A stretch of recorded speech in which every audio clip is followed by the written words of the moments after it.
السلام عليكم ورحمة الله وبركاته. رمضان كريم. مقعد وافق بيالديد انت انا اقولن وحن هاي قرب الجوع قربها جوغا صح قربها جوغا قربها aan joogo kama buufiyo qabyaalada dalkaygana kama burburiyo hadii aan wax la wadaagayo dhalinyarada Soomaaliyeed iyo guud ahaan bulshada Soomaaliyeed dhinaca baraha bulshada waxaan la wadaagaa wax wanaagsan oo islaahay alle leh wax bay tari karaan qurba joogta dalkeena taas ayaa laga doonayaa aan noqon mid qabyaalada la soo tahriibay oo halkan ka buufiya asagoo nabad nolol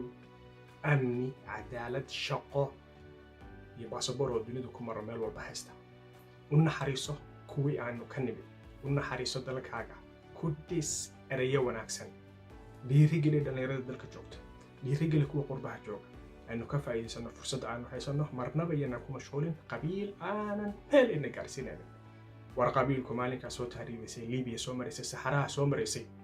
ayuu ku badbaadin lahaa maanta oo wadan nabada timid wax walba qabsan kartid qabiil inaad u qeylisid ree hebel yaa